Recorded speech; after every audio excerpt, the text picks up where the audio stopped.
Welcome my friends. Thank you very much for visiting my house.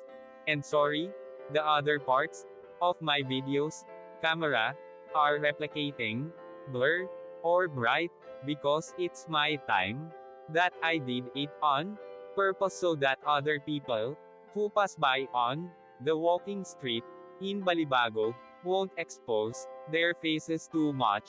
I hope you're kindly understanding my video.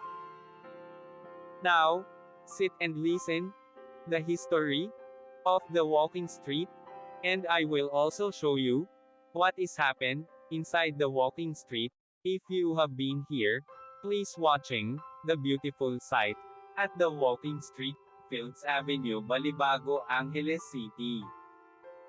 Fields Avenue is the name of a major street running through Balibago area of Angeles City in the Philippines.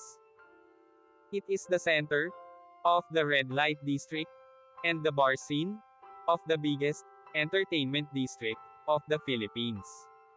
Fields Avenue in Balibago, Angeles City. The name derives from the common military practice of naming roads adjacent to airfields as Field Street or Field Avenue. Originally, the name referred to the Clark Air Base and was Clark Field Avenue. The name evolved to become Fields Avenue. History: Fields Avenue, Balibago, Angeles City, Pampanga, Philippines. Philippines was an American colony from 1898 to 1946. Bars on Fields Avenue. Catering to the single American defense personnel who worked in the adjacent Clark Air Base, first emerged in 1940. During 1940s and 50s, there were only 3 such bars just outside the main gate of the airbase. By early 1960s, the Fields Avenue developed as a street line with several bars. From November 1955 to April 1975, America fought Vietnam War. As the number of American troops in this war grew, more and more forces were deployed at Clark Air Base or routed through it. This led to a pro-life ration of bars, live bands, and prostitution, the latter mostly by young Filipino women, most of them either teenagers or 18 hanggang 55 years old.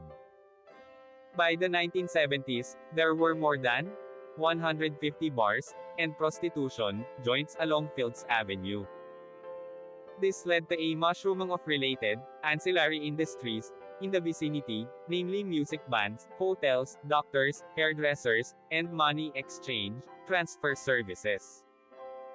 In its heyday, Fields Avenue provided direct or direct employment to nearly 20,000 Filipinos, including plumbers, electricians, and security guards.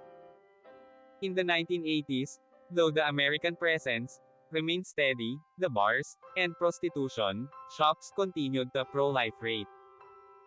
Many bars and prostitution dens were owned by Americans, as well as local politicians, thus leading to a nexus between the locals, politicians, and American military and ex-military personnel. With the withdrawal of American Defense Forces from Clark in 1993, many of these establishments changed hands, but continued to do business. As Clark was turned into a Special Economic Zone, SEZ, these bars and prostitution joints changed their clientele to suit their new customers, Japanese and Korean businessmen. Restaurants serving food from these countries began to appear, and signboards in these languages were put up. The period from 2000 hanggang 2010 saw further expansion of these joints, as the area was relabeled as an entertainment district. While prostitution was officially banned, girls working here were simply redesignated as guest relations officers, GRO, and prostitution continued in practice. Since then, bars and prostitution joints have continued to proliferate and expand. The extent of these establishments has continued further on both sides of Fields Avenue, and many smaller streets of Fields Avenue also sport smaller such establishments. In 2010, a section of Fields Avenue, at the end where it meets the MacArthur Highway was named as Walking Street, mimicking Walking Street in Pattaya.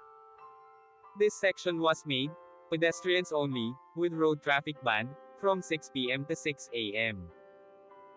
People arriving by air either take a taxi, direct to hotel, or a jeepney, to Main Gate Jeepney Terminal, located between the North SM Mall, Fields Avenue to South, and Bayanihan Park to East. Those arriving from Manila by bus, ask the driver to drop them off at the corner of Fields Avenue and MacArthur Highway, or alight at Capas Angeles Transport Terminal, which is also walking distance from Fields Avenue and the MacArthur Highway. The presence of family-oriented activities on the other side of Fields Avenue, namely shopping malls, as well as activity centers in Clark Air Base, has led to a neat separation between the two. Fields Avenue tends to cater more to single foreigner men. And sometimes women too, with at least 5 bars, featuring gigolos and gays, while the rest of Clark caters to family-based entertainment. Fields Avenue remains among the safest streets in the region, with restaurants and hotels. Fields Avenue has the largest density of hotels in Philippines, catering to all budgets, from a large number of 2-star and 3-star hotels, right up to a select few luxurious 5-star hotels. Many of the bars and hotels in Fields Avenue have restaurants attached. Fields Avenue has among the largest variety of restaurants in Philippines, with cuisines ranging from European, continental, Japanese, Korean, Australian and a select few restaurants, serving Indian, Arabic, and Filipino food. Restaurants tend to have long opening hours, most of them open late and close late, up to 4 a.m., though a reasonably number of them open early, around 7 a.m. A few restaurants are open 24 hours. Most Filipino and international fast food chains including McDonald's, KFC, and Jollibee have at least one branch along or near Fields Avenue. 24 Hours Police Station is located in the center of Fields Avenue. Thank you so much. See you my next video.